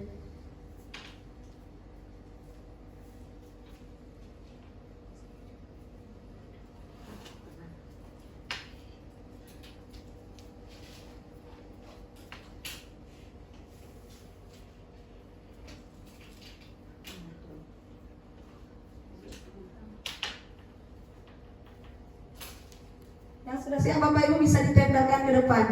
Nanti akan saya bacakan satu-satu.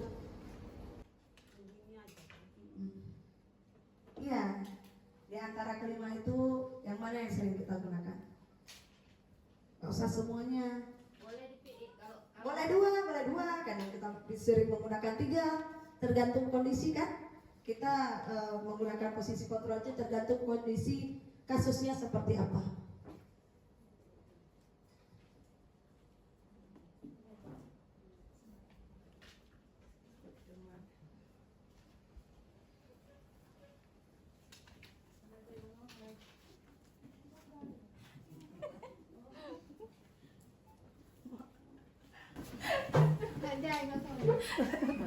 Tapo guys.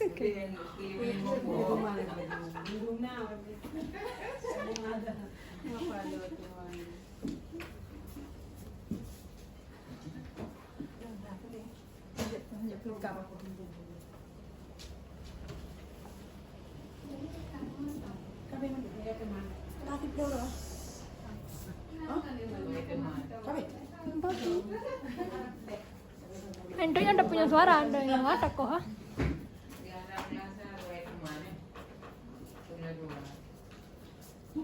Luar biasa sekali Bapak Ibu ya. Coba sekarang saya bacakan. Nah, di sini ada yang sebagai teman. Ada yang sebagai teman. Ada yang sebagai penghukum, sebagai pembuat merasa bersalah, sebagai teman, sebagai pemantau, sebagai manajer. Ada yang sebagai pemantau, ada yang sebagai teman, sebagai pemantau, ada yang sebagai teman, ada yang sebagai teman dan manajer, ada yang sebagai manajer, ada yang sebagai teman. Nah, luar biasa sekali ya cara kita para guru dalam menyelesaikan kasus-kasus yang sering terjadi pada murid-murid kita di sini. Nah, Bapak Ibu semuanya, terkadang kenapa kita punya alasan ya? Kita semua pasti punya alasan ya? Punya alasan kenapa kita menggunakan misalnya contoh sebagai penghukum. Nah, terkadang kita menggunakannya sebagai penghukum. Akan tetapi penghukum itu kembali lagi ke teori tadi yang sudah kita paparkan, bahwasanya di mana itu adalah solusi terakhir yang bisa kita gunakan. Nah, banyak sekali cara-cara yang bisa kita gunakan untuk menyelesaikan kasus-kasus yang pada anak kita di sini. Nah, yang pertama yang sangat sempurna sekali itu adalah posisi manajer, di mana di situ kita membuat anak itu memang merasa dia berkewajiban untuk memperbaiki ke depannya seperti apa tanpa ada paksaan dari kita, memang keinginannya. Nah, luar biasa sekali ya, sangat bervariasi ya, sangat bervariasi, bahkan ada yang menggunakan kelima-limanya. Nah, kita itu semua tahu kenapa beliau sampai seperti itu. Ya, salah satu para guru di sini kenapa seperti itu? Karena apa? Tergantung pada posisinya bagaimana, dan dia mungkin sudah di tingkat mana, seperti itu ya. Next.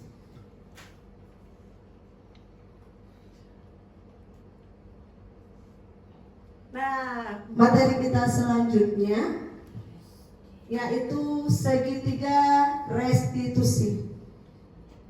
Restitusi adalah proses menciptakan kondisi bagi murid untuk memperbaiki kesalahan mereka, sehingga mereka tidak bisa kembali pada kelompok mereka dengan karakter yang lebih kuat. Ini menurut bosnya. Next. Nah, ada 3 langkah pada segitiga restitusi. Yang pertama yaitu mengidentifikasi identitas. Kita semua, teori kontrolnya, kita semua tahu bisa melakukan hal yang baik yang bisa kita lakukan ke depannya. Jadi kita mengidentifikasi dulu anak-anak kita, kenapa dia seperti itu. Dan yang kedua, validasi tindakan yang salah. Semua perilaku yang dilakukan anak-anak pasti punya alasan ya, termasuk kita para guru, nggak hanya saja para murid. Kita juga semua perilaku yang kita lakukan itu memiliki alasan. Nah, kita bisa tanyakan alasan-alasan tersebut kepada anak-anak kita dalam menyelesaikan kasusnya. Yang ketiga, menanyakan keyakinan kelas ataupun sekolah. Jadi kita bisa tanyakan kepada anak kita, keyakinan apa yang misalnya mereka langgar. Seperti itu ya. Jadi ini ada 3. Yang pertama, menstabilkan identitas. Yang kedua, validasi tindakan yang salah. Yang ketiga, menanyakan keyakinan apa yang sudah dia ingat dan sudah dia buat, mau di sekolah ataupun di kelas. Next.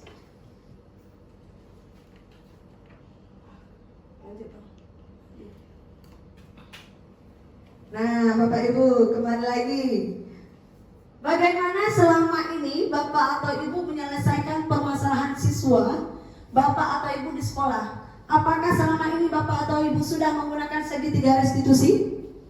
Yang ketiga saya bilang tadi ada 3 tahap. Yang pertama, mengidentifikasi. Yang kedua, memvalidasi. Yang ketiga, menanyakan keyakinan kelas. tanpa adanya hukuman. Bagaimana Bapak Ibu? Ada yang sudah melakukannya? Menyelesaikan kasus-kasus yang ada pada murid kita menggunakan segitiga restitusi. Sudah. Bu Asmira sudah melakukannya. Boleh berikan satu contoh Bu Asmira? Ketika seorang anak di kelas ribut, malas menulis, kita panggil dia dulu, kita tanya apa permasalahannya, kenapa dia berbuat seperti itu, lalu kita lihat apa masalah dia, di mana letak masalahnya, baru kita kasih pengertian dan tanpa menggunakan hukuman. Terima kasih Bu Asdiarwo, luar biasa sekali ya. Beliau sudah menerapkan segitiga restitusi di kelasnya ketika ada siswanya yang ribut di sekolah. Beliau tidak langsung memberikan hukuman, akan tetapi beliau menyelesaikan permasalahannya menggunakan segitiga restitusi. Ya Bu ya? Ya alhamdulillah sekali ya, ada yang sudah menjalankannya. Saya yakin tuh guru-guru yang lain juga ada ya. Mungkin tidak sampai dengan 3 tahap, tapi mungkin 2 sudah. Walaupun kita tidak menanyakan keyakinan kelasnya. Next. Nah, saya pernah menyelesaikan suatu kasus di mana di sini seorang siswa dia mencontek pelajaran agama. Kebetulan kemarin pelajaran Bu Aina yang dia nyontek pada pendidikan agama. Nah, dia menyontek karena dia duduknya berdekatan, sehingga dia berkesempatan untuk menyontek. Katanya dia ada tulisan Arabnya, dia nggak bisa, sehingga dia menyontek pada temannya. Nah, temannya ini marah dan melaporkan kepada Bu Aina. Akhirnya Bu Aina memanggil saya dan melaporkan kejadian tersebut. Nah, langkah saya lakukan dalam menangani kasus ini, saya memanggil Niswa. Kebetulan pada saat itu di kantor tidak ada orang lain. Saya memanggil Niswa di jam istirahat. Saya menanyakan, yaitu mengidentifikasi identitas. Apakah dia benar melakukan hal tersebut? Kenapa dia melakukannya? Dan alasannya kenapa? Kemudian saya menanyakan keyakinan kelas. Ternyata dia ingat. Dan dia berjanji tidak akan mengulanginya lagi. Dia akan belajar sesimaksimal mungkin dan dia akan meminta bantuan dari guru-gurunya di sini agar dia tidak menyontek lagi pada saat ulangan agama. Luar biasa sekali anak kita ya. Dan akhirnya dia menerapkan itu di sekolah ya Bu Aina ya. Kasus yang kedua,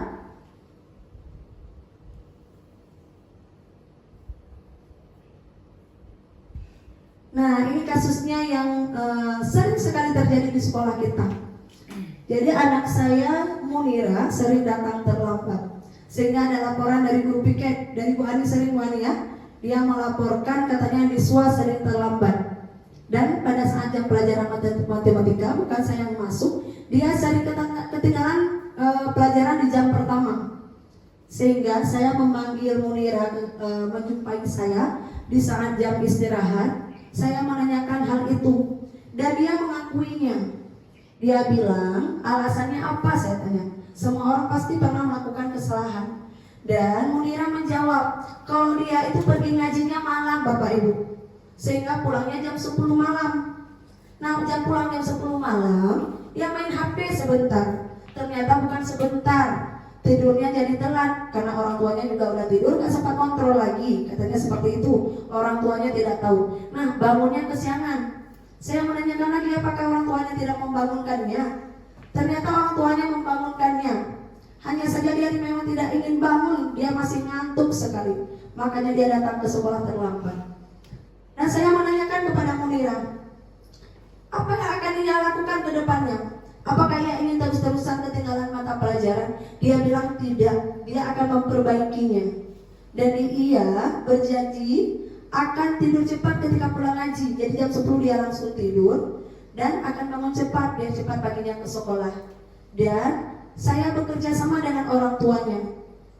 Saya menghubungi orang tuanya, saya melakukan komunikasi yang baik dengan orang tuanya Agar apa? Saya menjaganya dari sekolah dan beliau menjaganya di rumah agar bisa bangun lebih cepat.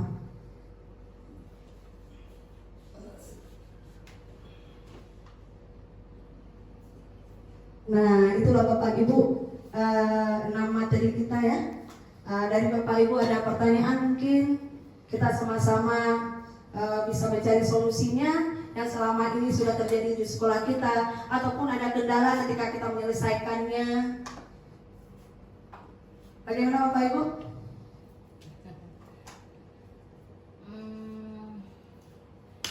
Sebelum penutup kita, Kayak ini yang tadi Bu Fauziah waktu materi 5 posisi kontrol guru, kan ada yang pertama itu sebagai penghukum, yang kedua sebagai pembuat merasa bersalah, kemudian yang ketiga ada sebagai teman, yang keempat sebagai pemantau, yang kelima sebagai manajer. Ini Bu, saya sendiri Bu ya, kadang-kadang saya gunakan ini kelima-limanya. Sebagai penghukum juga iya, sebagai pembuat merasa bersalah juga iya, sebagai teman juga iya, sebagai pemantau, sebagai manajer. Ya, yang ingin saya tanyakan begini Bu, di antara kelima posisi kontrol guru, mana yang lebih efektif bagi seorang guru Bu? Itu aja Bu, yang lebih efektif, apakah sebagai penghukum, pembuat merasa bersalah, teman, pemantau, atau sebagai manajer Bu? Terima kasih Bu. Terima kasih Bu Ainun, luar biasa sekali ya. Dari 5 posisi kontrol, posisi manakah yang lebih efektif kita gunakan untuk menyelesaikan kasus-kasus anak kita di sekolah? Nah, posisi yang pertama saya jelaskan dulu, posisi penghukum. Posisi penghukum seperti yang sudah saya jelaskan tadi ya pada materi di belakang. Nah, di sini anak akan merasa bersalah, dendam, kecewa, merasa tidak dihargai. Dan kita menggunakan fisik. Nah, di situ salah satu adalah hal yang paling harus kita hindari. Karena apa? Kembali lagi kepada kurikulum merdeka kita, seperti yang sudah Bapak Ki Hajar Dewantara mengatakan, kita sebagai guru adalah menuntun, membimbing anak untuk menggapai cita-citanya setinggi-tingginya, yaitu dengan memperhatikan karakter anak, kodrat alam dan kodrat zaman. Nah, itu sebagai penghukum. Jadi Bu Ainun, ada baiknya kita hindari, jangan menggunakan posisi penghukum, karena kita bisa menggunakan solusi-solusi yang lain. Ya, itu kasusnya yang bagaimana dulu, baru kita menggunakan posisi penghukum. Nah, yang kedua itu sebagai pembuat merasa bersalah. Kadang saya juga seperti itu ya dulunya. Terkadang ada anak yang memang terus-terusan datang terlambat, sampai kita sebagai guru menghukum tidak bisa, ya kan? Kita pasti akan berkata, coba lah ya kan, coba lah ibu kecewa sama kamu, ibu udah sesusah payah ini. Kadang-kadang ada yang kita jemput ke rumah karena keseringan libur sekolah. Jadi ketika dia mengecewakan kita akan terucap kalimat-kalimat yang seperti itu, walaupun nadanya lembut, tapi itu membuat merasa bersalah. Sehingga apa? Anak tersebut merasa bersalah. Dia merasa dirinya berarti ini tidak apa-apa, ini saya udah tidak ada apa-apanya nih. Saya udah buat orang lain merasa bersalah, berarti saya mengecewakan orang lain, saya bukan orang yang berhasil. Dia akan berpendapat seperti itu. Nah, itu juga kita hindari. Agar apa? Kedepannya motivasi yang kita berikan. Motivasi bukan berarti secara penghukum. Kita lanjut ke yang ketiga dulu. Nanti kita cocok menggunakan yang mana. Nah, sebagai posisi teman. Posisi teman bagus, kalimatnya datar. Kita mencoba anak itu dekat dengan kita. Bahkan saya sering melakukannya. Jadi saya mencoba mendekati anak. Kadang ada anak yang karakternya agak sedikit keras. Jadi saya mencoba mendekati dengan posisi teman. Kalau dia datang terlambat tidak saya kasih hukuman, akan tetapi mendekatinya dengan cara sebagai teman. Jadi nanti dia akan lebih terbuka kepada kita. Kita juga bisa berkomunikasi secara empat mata, karena dia akan lebih leluasa berbicara kepada kita. Tapi efek negatifnya apa? Nah, ketika anak seperti itu, dia akan nyaman hanya sama kita. Sedangkan di sekolah kita punya keyakinan sekolah dan aturan-aturan sekolah yang lainnya. Kita punya keyakinan sekolah. Nah, itu dia akan merasa bangga sama teman-teman. Toh ada guru yang dekat sama saya. Bahkan dia bisa tidak menghargai guru yang lain. Itu negatifnya. Saya lebih nyaman sama guru itu, sama ibu itu boleh. Jadi semuanya dia akan menganggap sepele. Bahkan dia nanti tidak ada rasa hormat sama guru yang lain. Lebih nyaman sama guru di sini. Sedangkan kita di sini tugasnya sama, mendidik, dan yang kita harapkan dari anak-anak kita itu adalah sama. Nah, kemudian posisi pemantau. Nah, seperti yang Ibu sudah lihat tadi di video kita, ada kasus pemantau. Nah, di sini kita sering menggunakan kalimat-kalimat yang agak nadanya tinggi ya. Nah, di sini kita tidak ingin tahu alasannya apa, biarpun kita menanyakan, tapi kita tidak menerima alasannya. Nah, di situ kita tidak ingin kamu nanti berubah seperti tidak. Kita langsung mengingatkan dia, kamu ingat enggak keyakinannya seperti ini? Di sekolah ada keyakinan yang harus kamu patuhi seperti ini. Itu, seperti itu. Jadi kita tidak memberikan dia kesempatan untuk merubah dirinya untuk ke arah yang lebih positif lagi. Nah, kita hanya tahu ini peraturan, ini keyakinan, ini yang harus diterapkan seperti itu. Nah, yang kelima itu adalah posisi manajer, di mana di sini kita menggunakan kalimat-kalimat yang memang kita sesuaikan dengan karakter anak. Nah, di sini kita sesuaikan dengan karakter anak, karena kita tidak pernah tahu di belakang sebelum dia sampai ke sekolah apa yang dia alami. Nah, jadi di posisi manajer ini bisa kita menetralkan suasana dulu dengan anak. Mungkin dia belum sarapan pagi ataupun kereta orang tuanya tidak ada sehingga dia harus berjalan kaki. Nah, kita bisa coba dulu kita berkomunikasi dengan anak seperti segitiga restitusi tadi. Kita bisa mengidentifikasi. Jadi kita bisa memvalidasi. Kemudian kita bisa menanyakan keyakinannya. Nah sampai di situ di manajer jangan kita tanyakan dulu keyakinannya. Akan tetapi kita tanyakan dulu alasannya kenapa seperti itu. Biar kasih kesempatan kepada dia untuk menjawab. Biarkan dia mengutarakannya kepada kita. Kemudian kita tanyakan solusi kamu ke depannya bagaimana? Apa kamu ingin selanjutnya seperti ini terus ataupun bagaimana? Biarkan dia yang mengambil tindakan, biarkan dia yang merencanakan, biarkan dia yang merencanakan ke depannya agar dia tidak membuat kesalahan yang sama lagi. Jadi seperti itu. Jadi posisi manajer ini ya pertanyaan gua ini ya. Posisi yang mana? Posisi yang kelima, yaitu posisi manajer, di mana kita tidak menghukum siswa, kita tidak membuat dia merasa bersalah, kita tidak membuat dia sebagai teman, kita bukan hanya sebagai pemantau yang hanya mengingatkan hukuman ataupun sanksi kepada anak, akan tetapi kita menginginkan di sini anak kita itu memiliki solusi setiap tindakan yang salah yang mereka lakukan, dan mereka mempunyai keyakinan sendiri bagaimana mereka memperbaikinya ke depan. Jadi tindakan-tindakan apa yang akan dia lakukan untuk ke depannya sudah ada pandangan dari anak. Nah, tugas kita sebagai guru sampai di situ? Tidak. Nah, tidak sampai di situ. Bagaimana kita bersama warga sekolah sama-sama bekerja sama. Kita tetap harus bekerja sama dengan orang tua, berhasil atau tidak, apa dia mengulanginya lagi atau bagaimana. Nah, agar ucapan anak yang dilakukan itu benar-benar dikerjakan. Jadi pelan-pelan mungkin, pelan-pelan. Tergantung kasusnya bagaimana. Pelan-pelan, tidak mudah membalikan telapak tangan gitu. Ya, tergantung kasusnya. Ada anak yang mungkin langsung cepat, dia langsung disiplin, dia merasa termotivasi, dia tidak mengulangi lagi. Tergantung kondisi di rumah juga. Kita tidak pernah tahu kondisi anak itu seperti apa. Kita hanya ingin melakukan yang terbaik dan kita tidak menggunakan hukuman. Seperti itu, Mbak Ibu. Bisa diterima Mbak Ibu ya? Iya. Mantap, Bu. Luar biasa ya. Masih semangat Bapak Ibu? Semangat. Mana suara yang masih semangat Bapak Ibu? Semangat.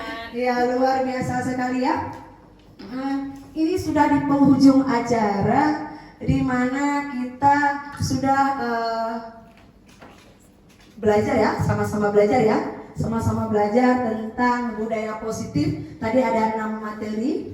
Nah, di sini saya ingin mengambil sedikit kesimpulan dari Ibu Ainun tadi. Sebenarnya sudah mewakilkan semua ya, sudah mewakilkan semua. Nah, di sini budaya positif itu sendiri adalah bagaimana kita memposisikan diri dan menerapkannya kepada anak dalam mengatasi ataupun mencari solusi kasus-kasus yang ada di sekolah kita. Karena murid kita ramai ya, beragam karakternya, kasus-kasusnya pun berbeda. Akan tetapi yang diharapkan dari budaya positif ini adalah tidak menggunakan hukuman, dan kita menggunakan posisi manajer dan segitiga restitusi. Tidak langsung memvonis siswa, tidak langsung memberikan hukuman, akan tetapi kita identifikasi dulu, kita validasi dulu benar atau salahnya. Kemudian kita minta dia untuk mengingat keyakinan-keyakinan yang ada di sekolah dan di kelas kita. Baiklah Bapak Ibu, untuk hari ini pada acara diseminasi budaya positif ini, saya sebagai narasumber di sini, kita sama-sama belajar, mengundurkan diri. Di sini saya bukanlah manusia yang sempurna. Saya menjalankan tugas yaitu aksi nyata tentang budaya positif pada pendidikan calon guru penggerak angkatan 11, di mana saya di sini memilih kumpul sekolah karena saya memang ingin berbagi dengan Bapak Ibu tentang ilmu-ilmu yang sudah saya dapatkan selama ini. Jadi akhirul kalam, terima kasih Bapak Ibu atas perhatian. Mohon maaf atas kesalahan. Saya akhiri wabillahi taufiq wal hidayah. Wassalamualaikum warahmatullahi wabarakatuh. Waalaikumsalam. Saya kembalikan kepada moderator. Baiklah Bapak Ibu yang terhormat, terima kasih kita ucapkan kepada narasumber kita di siang hari ini, yaitu juga beliau sebagai CPG. Ini masih tahap CPG, calon guru penggerak CGP. Ya baiklah, terima kasih kita ucapkan sekali lagi kepada Ibu Fauziah. Dengan adanya penyampaian dari beliau, semoga kita di hari ini para Dewan Guru dapat ilmu baru.